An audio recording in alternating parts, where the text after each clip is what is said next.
Bienvenidos, bienvenidas. Hoy arranca un nuevo ciclo de Libroteca y empezamos nuestra quinta temporada con un nuevo formato dedicado exclusivamente a conversar con grandes escritores. Y cuando digo grandes, me refiero a lo mejor de la literatura contemporánea en serio. Entre los entrevistados van a estar dos de los nombres más importantes de las letras estadounidenses, Richard Ford y Paul Auster, además de los mexicanos Juan Villoro y Jorge Volpi, el italiano Erri De Luca y los argentinos Laura Alcoba y Martín Caparrós. Y como es el principio de una nueva temporada, vamos a empezar con todo y a entrevistar nada menos que a Mario Vargas Llosa, el escritor peruano que en 2010 ganó el Premio Nobel de Literatura. Una figura fundamental de lo que fue el boom latinoamericano de los 60 y los 70, que en la actualidad sigue generando más de una polémica con sus declaraciones. Una charla de literatura con un escritor imprescindible que en la entrevista asegura que va a seguir escribiendo hasta el final. Con ustedes, Mario Vargas Llosa.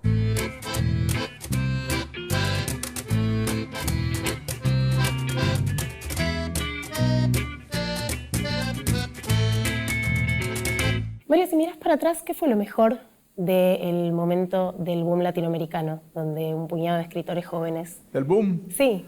Pues fue el descubrir, viviendo en Europa, que Europa y en cierta forma el resto del mundo descubrían una América Latina distinta, que no era la de los cuartelazos, la de los guerrilleros, sino que era la América Latina de los creadores, que la literatura latinoamericana obtenía un reconocimiento, que nuestros libros empezaban a publicarse, y que entre los propios latinoamericanos que escribían además había una identificación con el mundo del que veníamos. Fue un periodo muy bonito, muy estimulante. Además estuvo marcado por la amistad, la cercanía entre los escritores latinoamericanos. Yo recuerdo con mucha nostalgia esa época. Sí. ¿Y qué Tuvo lugar en Europa y primero en París y luego diría en Barcelona. Se convirtieron, hubo un ensayo de Octavio Paz en esos días que se titulaba París, la capital de la literatura latinoamericana.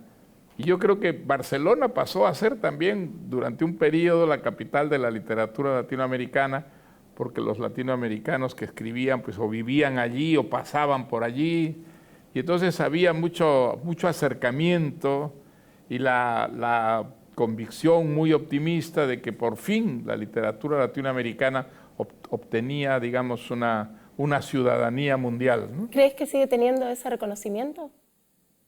Bueno, yo creo que ahora, digamos, no se sorprende nadie de que surja un buen escritor en América Latina, pero hasta entonces había mucho prejuicio. América Latina pues aparecía solo como un continente de pistoleros, ¿no? De dictadores o de guerrilleros, pero la cultura no parecía venir de América Latina, y a partir de esa época se rompió ese prejuicio, y yo creo que hoy en día, pues sí, los editores, los lectores están dispuestos a aceptar, si es que hay libros interesantes, que América Latina puede dar escritores de primer orden, ¿no? ¿Y crees que cambió desde entonces la figura del escritor? ¿Se espera hoy que un escritor de ficción sea además un intelectual? Yo creo que, digamos, fue muy estimulante para los escritores latinoamericanos, que cuando yo era joven, pues vivían muy confinados en sus propios países, que casi no alcanzaban, digamos, a lectores de países vecinos. Cuando yo comencé a escribir, nosotros en el Perú no sabíamos qué se escribía en Chile, en Colombia, en Ecuador, y eso creo que ocurría por toda América Latina, ¿no? Eso ha cambiado radicalmente desde entonces.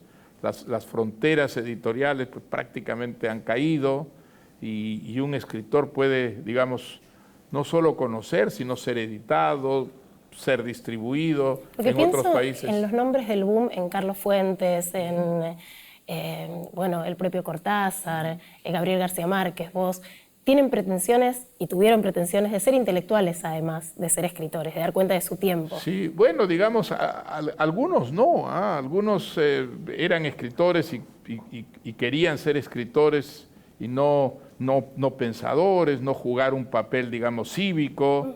No, había muchos que no tenían ningún interés a ese respecto, pero todos creo nos hemos visto un poco empujados a tener ese rol por la problemática latinoamericana y por una tradición que estaba muy arraigada de que los escritores no se limitaran a escribir, sino también jugaran un papel público, ¿no?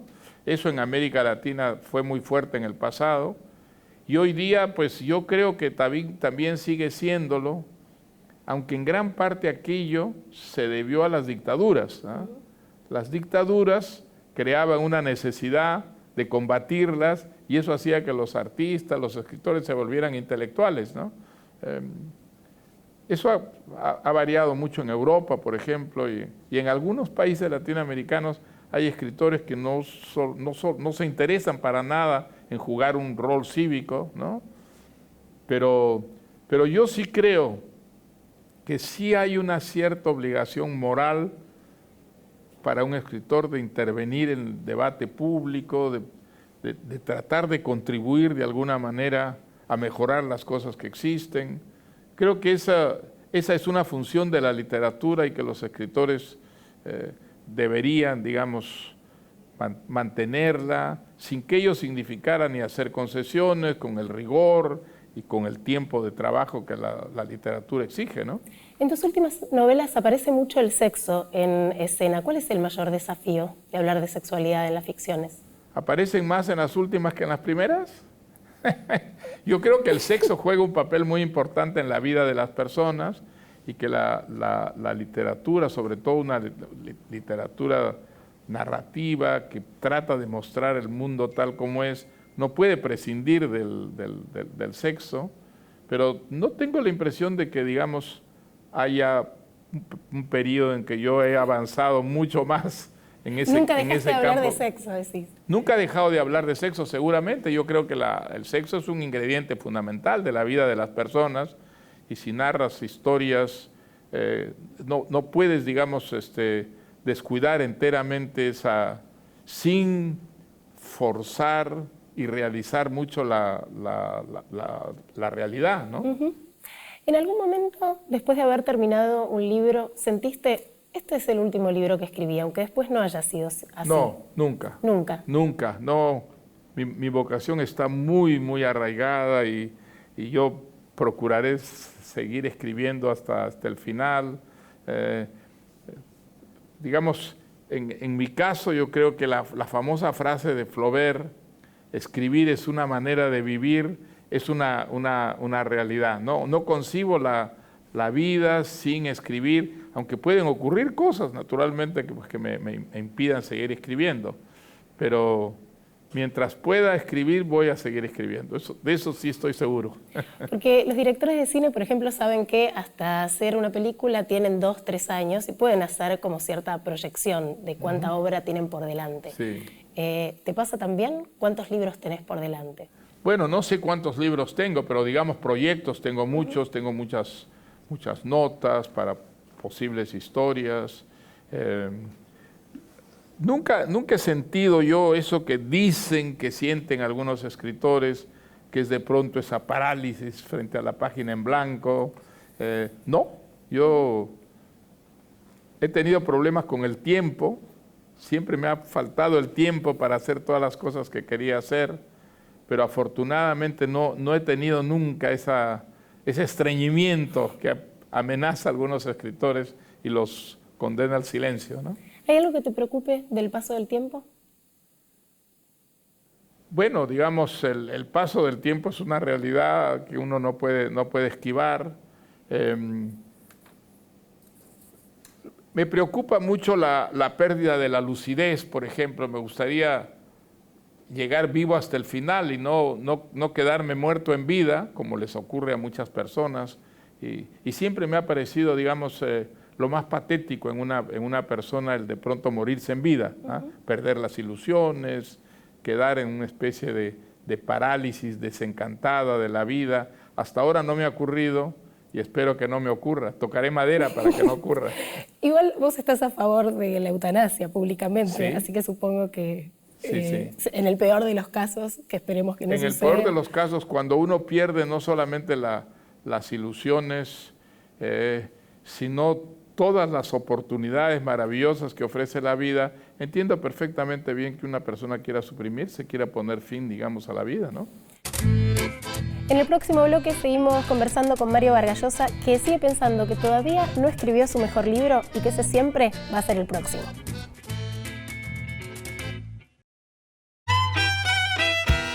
Vargas Llosa alcanzó la fama en los años 60 con novelas como La ciudad y los perros, La casa verde y Conversación en la catedral, que en la entrevista dice que es la obra que más le costó escribir y la que le gustaría llegar a superar. Junto con Gabriel García Márquez, Julio Cortázar y Carlos Fuentes, fue un exponente del llamado boom latinoamericano, que en su momento visibilizó la producción de los escritores de la región a nivel internacional y que todavía hoy sigue llegando a nuevos lectores de todo el mundo. Además, ganó todos los premios a los que puede aspirar un escritor, entre ellos el Premio Planeta, el Premio Príncipe de Asturias de las Letras y, cómo no, el Premio Nobel de Literatura. En la segunda parte de la entrevista, Vargas Llosa habla de sus obras, del paso del tiempo, de su posición a favor de la eutanasia y de por qué nunca va a dejar de escribir. ¿Tuviste todos los reconocimientos que el campo literario le pueden dar a un escritor, incluso el Nobel de Literatura? ¿Tenés alguna cuenta pendiente? Mira, los reconocimientos es algo exterior a la misma vocación, ¿no? Premios, distinciones, hombre, estimulan mucho, yo creo, pero al final, mi impresión es que un escritor auténtico lo que quiere es en el campo del trabajo literario alcanzar nuevos topes, el sueño de conseguir cada vez más, digamos, esa perfección a la que uno nunca llega a alcanzar, es seguramente la ambición secreta de todos los escritores. ¿Y seguís teniendo la ambición de, por ejemplo, superar la obra que más te guste propia? ¿Cuál es la obra tuya que más te gusta? Hombre, creo que es muy importante para un escritor creer que lo mejor es aquello que va a escribir y no lo que ya ha escrito. Si uno llega a la convicción de que lo que ha escrito ya no lo va a superar, pues yo creo que eso lo paraliza muchísimo. Entonces creo que es muy bueno que un escritor piense siempre que la obra maestra que va a escribir es la que va a escribir en el futuro, ¿no? ¿Y cuál es la obra tuya que más te gusta? Que decís, bueno, la que más me gusta, no lo diría, pero sí la que más trabajo me ha costado, probablemente sea Conversación en la catedral, una novela que escribí de joven, que me costó mucho trabajo, es la que más tiempo me tomó, fueron más de 3 años, y creo que buena parte de las canas que tengo me la sacó esa novela, ¿no? Muy tempranamente, entonces, esas canas. Me costó muchísimo trabajo escribirla, era una novela donde había muchos personajes, que quería describir una dictadura, los efectos negativos de una dictadura en el resto de la sociedad, y durante, yo creo que cerca de un año, estuve completamente perdido escribiendo sin saber cómo iba a organizar todo ese material, y por eso digo que sí, de todos los libros que he escrito, el más difícil de escribir fue Conversación en la catedral, ¿no? Mario, ¿para qué sirve la literatura? Para muchas cosas. Yo creo que la buena literatura, en primer lugar, te hace conocer desde dentro tu propio lenguaje y las infinitas posibilidades para alcanzar la precisión, la elocuencia, la elegancia. Creo que la literatura te produce un gozo enorme, te hace vivir experiencias que de otra manera no las vivirías en la vida real, y que por eso la literatura enriquece mucho la sensibilidad, estimula muchísimo la imaginación de las personas. Pero quizá, digamos, la contribución más positiva de la literatura sea que despierte en nosotros un gran espíritu crítico, ¿no? Nosotros salimos de un gran libro a la realidad con un malestar, porque descubrimos que la realidad que vivimos es mucho más pobre de la realidad que inventamos, que somos capaces de inventar. Y creo que ese espíritu crítico que la literatura deposita en nosotros es el gran instrumento de la transformación, de los cambios, de la evolución, la locomotora realmente del progreso en una sociedad, ¿no? Entonces la literatura juega un papel extraordinariamente social, histórico, aparte del placer individual que nos produce, ¿no? ¿Y como lector volvés a algún autor o alguna obra? Sí, yo releo mucho. Yo probablemente ahora releo más que releo, más que leer. Leo, digamos, las cosas que se publican en mi tiempo, pero el gran placer para mí es releer, volver a gozar de... Y a veces no, a veces descubrir que realmente el libro se había empobrecido, que el libro no era lo que mi memoria decía, ¿no? ¿Cuál fue el último libro que te pasó eso? Bueno, digamos, no me pasó, al contrario, digamos, la relectura fue un enriquecimiento extraordinario. Fue La Guerra y la Paz de Tolstoy, que es un libro que yo leí con enorme entusiasmo en mi juventud, que no lo había vuelto a leer muchísimo tiempo, y cuando lo releí hace pocos años descubrí que era todavía mejor de lo que mi memoria recordaba, que la complejidad, la ambición del libro, pues eran verdaderamente prodigiosas. Un libro que uno se queda maravillado por lo que representa, por todas las cosas que puso Tolstoy en ese libro. Fue una lectura extraordinariamente estimulante. Bueno, me pasó también con Los Miserables de Víctor Hugo. Yo lo había leído cuando era muy joven, tenía un gran recuerdo de la novela, pero volver a leerla me mostró que el libro era todavía mucho más complejo, más sutil de lo que yo recordaba. Yo lo recordaba como un libro de aventuras, y en realidad es también un libro de aventuras, pero es un libro espiritual, es un libro donde hay una gran preocupación por el mal y el bien, por saber si en algún momento el bien derrotará enteramente al mal y viviremos en una sociedad que será casi perfecta, ¿no? Entonces las relecturas son muy útiles, muy valiosas, y a mí me producen el mismo placer que las lecturas, ¿no? ¿Hay algún tema sobre el cual no escribirías? No, en principio no. En principio, digamos, escribo sobre aquello que me estimula más, pero no tengo ningún tipo de tabú ni prohibición respecto a los temas de un libro, no. ¿Y hay temas que siguen siendo recurrentes? Seguramente. No tengo mucha conciencia de eso, pero yo creo que, bueno, un crítico francés, Roland Barthes, decía, la historia de un escritor es la historia de un tema y sus recurrencias. No sé si es exactamente eso, pero sí creo que los escritores tienen ciertas obsesiones y que esas obsesiones retornan en lo que escriben, a veces de manera pues muy disimulada, muy disfrazada, pero sí creo que las obsesiones son la fuente primera de la fantasía, de la imaginación de un escritor, ¿no?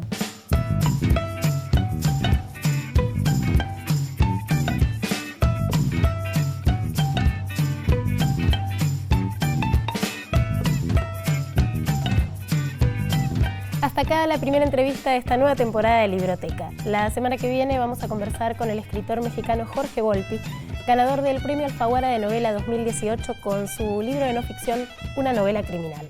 Fue la manipulación de la policía, de las autoridades y de los políticos con los medios la que propicia esta especie de brote de xenofobia. Durante semanas se dice que Florence Cassé es culpable, que se la vincula con estos secuestros, en donde se dice que ella es la culpable de secuestrar a un niño, y todas estas cosas que no han sido comprobadas en absoluto, generan la imagen de la francesa malévola. Nos vemos la semana que viene con más Libroteca Entrevistas. Hasta la próxima.